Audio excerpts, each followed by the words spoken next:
In February 1974, a 19-year-old girl named Patricia Hearst was kidnapped from her apartment in Berkeley, California, by members of a radical militant group. The group called itself the Symbionese Liberation Army. They argued that force alone was the only way to obtain justice for the poor. They had kidnapped Patty for ransom. About 2 months after her kidnapping, the Hearst family received a very distressing videotape from the SLA.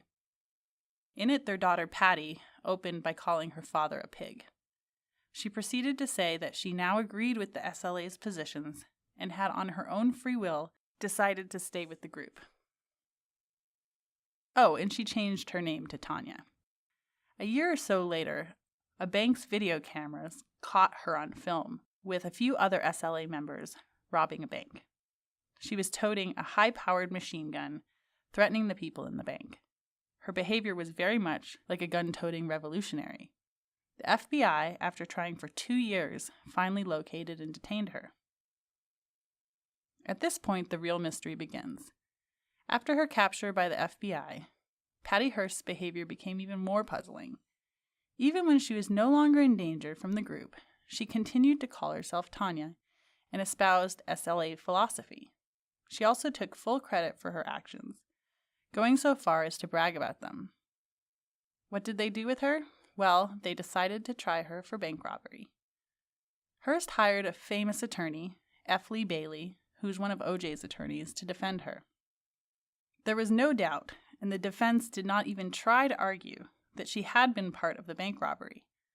However, what F. Lee Bailey did argue is that because of social influence, she had been brainwashed by the group.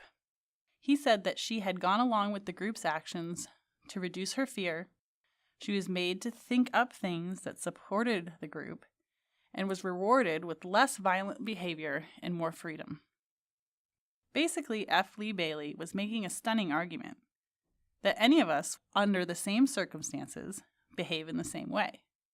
That is, Patty was not in control of what happened, therefore she has no responsibility for it. The prosecution argued the other way. They said that this was as a result of Patty's own personality, and not of situational forces. What they argued was that the behavior was unique to Patty. Other people would not behave that way in a similar situation. What did the jury decide? Well, you should probably be able to guess. Remember defensive attribution? Remember how people don't like to believe that they could do terrible things? If F. Lee Bailey had taken a social psychology class, he might have tried a different tact. They decided that Patty was guilty, that she must take responsibility for her actions. She was not entirely controlled by the situation. Aside from the interesting question about the philosophy of criminal punishment, this story raises many interesting social, psychological issues.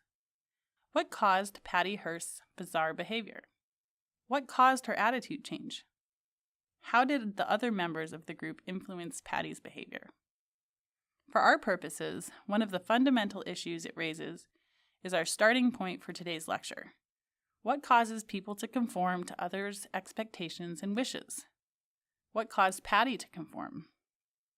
So let's start by discussing conformity. Conformity: the convergence of individuals' thoughts, feelings, or behavior toward a social norm. I'm not sure if some of you remember, but back in the 80s, all people, including myself, wore their backpacks with only one strap over their right shoulder. I can remember being a little kid and wanting to grow up to be in high school and carry my backpack exactly the same way.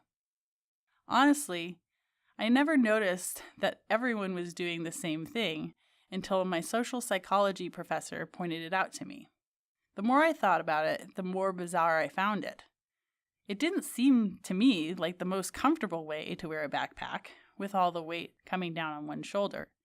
Yet almost all the people did it. What could cause this type of behavior? One possible explanation is that of conformity. This occurs when people yield to real or imagined pressures. Perhaps it was that once a person noticed that other people wore their backpack with only one strap, they didn't want to feel foolish, so they then too only used one strap. If so, they are doing this because of perceived social pressure To do the one strap thing, that is. And if that's the case, they're conforming. Consensus. That is, seeing that other people all agree on something, or that they're all doing something, is incredibly powerful. Consider the following studies by Solomon Asch. He wanted to explore the area of human conformity. How much do people conform? How likely are they to conform? In his famous studies, he recruited male subjects who thought they were going to be involved in a study on visual perception. When they arrived, there were 6 other people already in the room. Unbeknownst to them, all 6 of these subjects were Confederates in the experiment. The experiment itself was very simple. Asch said that he wanted to test how well people could match vertical lines.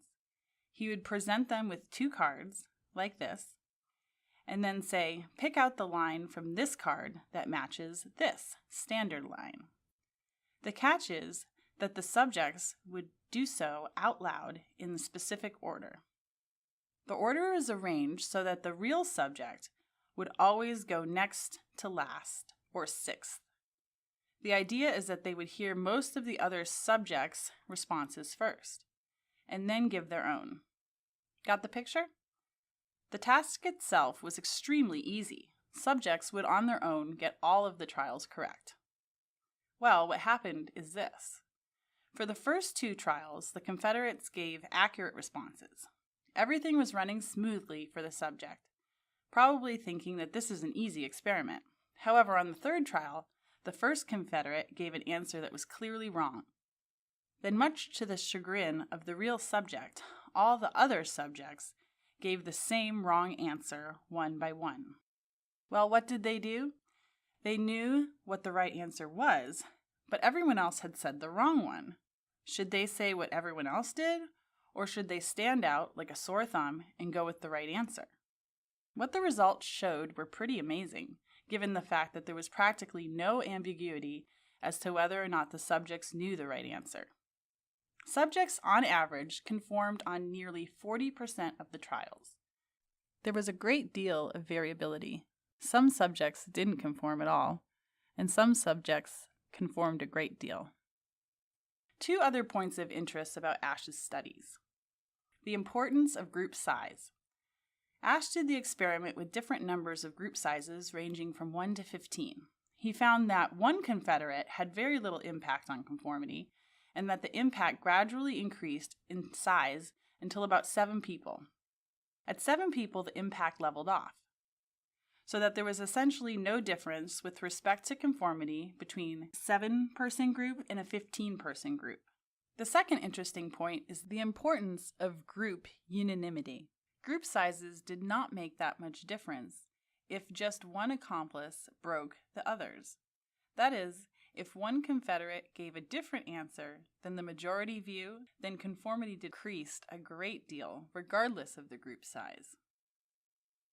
We will return to both of these points next week when we talk about a particular group where conformity plays an important role, a jury. Asch's studies demonstrated a particular type of conformity called compliance. Compliance is overt behavior consistent with social norms that are not privately accepted. In other words, they conform outwardly, but inwardly they still believe that the majority view is wrong. For instance, most people in Asch's studies did not really come to believe that the others' faulty opinions of the lines was right. They merely acted like it. This is compliance. Why do people publicly conform in general? Why do they do this? Well, first, they are typically taught to conform since their youth.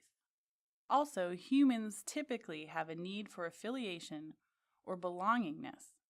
People are accepted or rejected based on how much they conform. Therefore, people often conform so they won't be rejected or thought of to be stupid. However, lots of times, maybe most of the time, people conform not just because they go along with the crowd, but rather because their private beliefs come into accord with the crowd.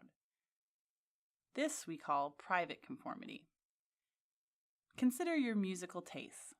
Oftentimes, people do not only listen to whatever other people are listening to, which would be merely compliance, but they actually begin to conform their inner tastes to what people are listening to. Perhaps it is this sort of thing that happened to Patty Hearst. Maybe she conformed her inner beliefs to match those of her captors because of the immense pressure she was under. Even if we start out by only publicly conforming, we may end up privately conforming too, to reduce the dissonance. We're going to talk more about why we conform when we talk about where norms come from. Conformity